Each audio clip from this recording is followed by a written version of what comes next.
So, you're back for more, eh? So you like horror stories, eh? Well, I've got a little tale about people who like horror that will warm your cold hearts.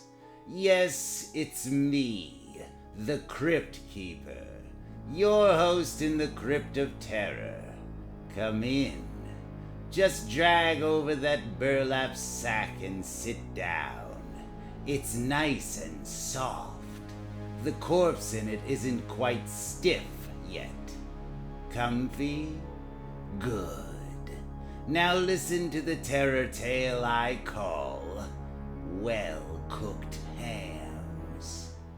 The hunchback cowered before the red-hot stove, a bottle of acid raised menacingly in his warty hand. The shaggy-haired, ugly man moved toward the terrorized hunchback, reaching for his neck. I'm going to choke you, you twisted little monster! Keep away from me. This is acid I have. If you touch me, I'll... The wild-looking man's strong fingers closed on the hunchback's throat. Suddenly he screamed in pain. The hunchback had flung the contents of the acid bottle into his face. Shrieking hysterically, the shaggy one plunged the hunchback's face down upon the glowing top of the red-hot stove. The hunchback howled. A hissing sound was heard and a cloud of smoke arose from the burning flesh.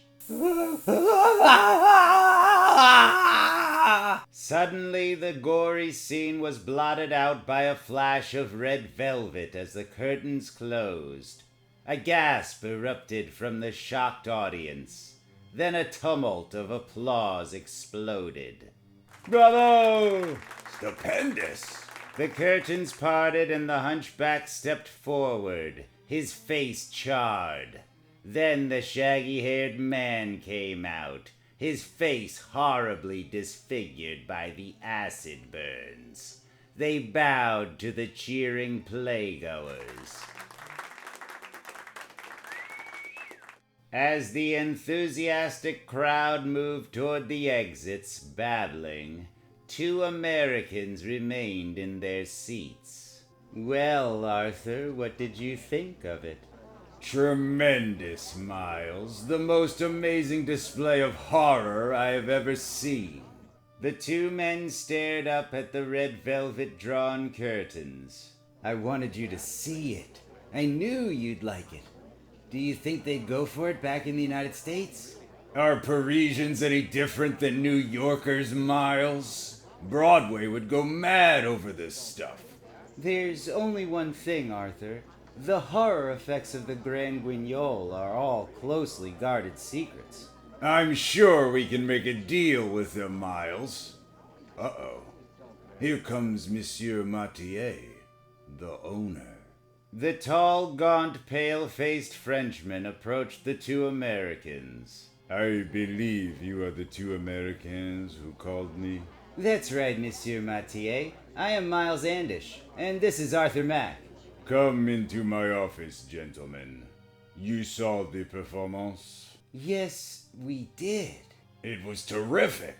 The theater owner led the 2 men into a small office and motioned them to be seated. I am glad you liked it, gentlemen. Now, what can I do for you? Monsieur Mathieu, we would like to produce the Grand Guignol's plays in America. Oh, you think the Grand Guignol will be successful in America as it is here in Paris? We're sure of it. Horror is sweeping the country back there. They even have it in comic books. I am sorry, gentlemen. I do not think we can do business. It is impossible. We can offer you a good price, Monsieur Mathieu. What is your objection? The Grand Guignol was started by my father Pierre Mathieu. The methods we use in producing the horrible effects in our play were invented by him, and have been jealously guarded ever since. Only I know them. Even the actors here do not know how they are done. And the secrets are all in your head, monsieur? Oh no, remembering them would be much too difficult. No, they are all written down in a manuscript which I keep in that safe. Now, if you will excuse me, the night's receipts await. Yes. Well, thank you anyway, monsieur. I'm sorry you will not consider our offer. Bonsoir. The two Americans left the theater and moved down the narrow twisting alley in the Montmartre section of Paris where the Grand Guignol Theater is located. Well, Miles, what do we do now? Blasted Frenchmen. You can't talk sense to them. They're all so darn sentimental. You really can't blame him, Miles. If I were in his shoes, I'd do the same thing. You couldn't make me give up those secrets. Oh, couldn't I? What would stop me from killing you for them? Suddenly the two men stopped.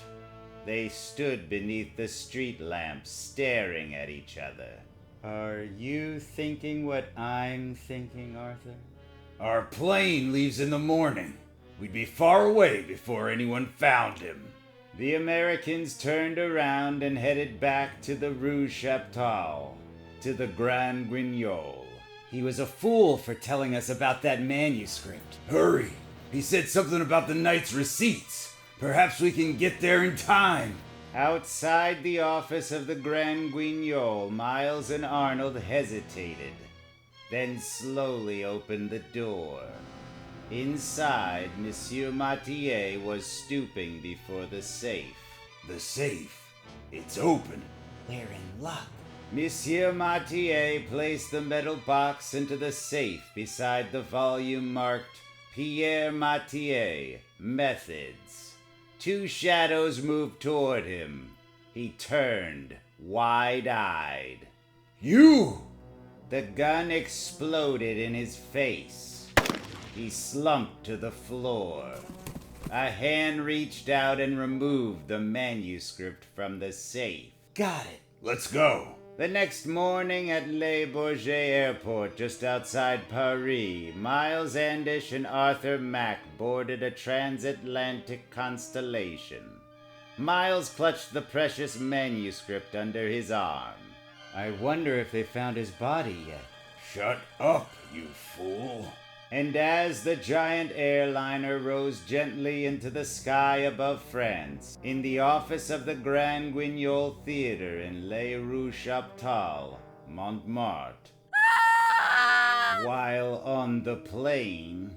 It's all here, Miles. Everything. Look. So that's how they make the blood pour out of the wounds. Yes, and look here, the stabbing scene. A detailed drawing of how the knife is constructed. There's the eye gouging act. Well, I'll be here. On this page, the acid and red-hot stove illusion. We're set, Arthur. We'll knock 'em dead on Broadway. But we've got to keep all this a secret, Miles. No one else must ever know how these horror effects are produced. We mustn't take the chance of letting this book out of our hands. Listen, we're both actors. We've memorized whole scripts before. We'll memorize this manuscript and then destroy it. Good idea. Then we won't leave ourselves open to the kind of thing poor Monsieur Mathieu did. And so, when the transatlantic airliner landed at Idlewild Airport in New York City... You go to your hotel room and start memorizing the manuscript, Arthur. I'll see about hiring a theater. Right. Good luck. While back in Paris... What does it say, Charles? He says closed because of death of owner. Ah, that is too bad, eh? A week later, in New York... Well, Arthur, I've finished memorizing the manuscript too. Good. Now let's destroy it. Together. The manuscript of Pierre Mathieu was thrown into the fire, and the two men watched the leaping flames reduce it to black ashes. Well, that does it, Arthur. Now the Grand Guignol's secrets are ours alone. And we open in a week. While in Paris, at the police morgue, Done! Mathieu's body has been stolen! Man, Dieu! in New York, advanced publicity on the opening of the Mac Andish Horror Theater brought lines of people to the box office. I've read about the Grand Guignol in Paris. They say this will be far more horrible. They've sold out 5 weeks in advance. And then the night of the premiere performance rolled around. In a dressing room, Arthur and Miles nervously applied their makeup. Remember, Arthur, when I throw the acid in your face, scream. Don't worry. And when I plunge your face on the red-hot stove, you let out a blood curdler too. The audience filled every available seat. Standing room was sold out. The theater was filled to capacity. Finally, the curtain went up and the performance began. How horrible! Arthur and Miles stood in the wings, watching. Arthur dressed as the shaggy throttler, and Miles as the stooped hunchback. The audience is shocked, Arthur. We're going to be a big hit. Why not? They never expected the effects to be so real. The stabbing scene was over. Then came the eye gouging effect. Finally, There's our cue, Arthur. Let's go. Got that bottle with the secret formula? Miles dashed out onto the stage. The audience gasped. Arthur followed. He ran towards Miles menacingly. Keep away! Keep away! I'm going to choke you, you twisted little monster! This is acid I have in this bottle. If you touch me, I'll... Why, you little... Miles flung the secret formula into Arthur's face. Arthur screamed. Arthur shoved Miles's face down on the red-hot prop stove. Miles squirmed, shrieking hysterically. Cut it out. You're overacting. The audience stared in horror as the two figures shrieked in pain. It looks so real. I don't feel so good. Wait, something's wrong. Arthur, his face horribly distorted by the burning acid, suddenly released his hold on Miles, whose cheek lay sizzling against the red-hot stove. But as the curtain closed, they continued to scream. The pain! What's wrong? A member of the cast rushed to them. They lay writhing on the stage. Good Lord! Their faces! They're really burned! The exclamation carried through the drawn curtain to the horrified audience outside. They're dying! Did you hear that? It was real. My God! Let's get out of here. The panicky audience rushed for the exits, shouting, pushing, shoving. By mistake, someone opened the curtain. Arthur and Miles lay prostrate on the stage. Look, they're dead! Hurry! Stop pushing! We'll be trampled! Soon the theater was emptied. Only a lone figure sat in the deserted house, staring up at the two dead men on the stage. And as we close in, we see that the figure is smiling as he stares up at the stage with glazed eyes. It is the corpse of Monsieur Mathieu. That was a hot one, eh? I hope you liked the performance. The story certainly had a sizzling climax, eh? Arthur and Miles were all burned up about it. Too bad they didn't have a chance to save face. You can save back issues of my mag, that is. Read my column, The Crypt Keeper's Corner, for info on how to get yours. And now, why not turn to the Vault Keeper for another warming tale?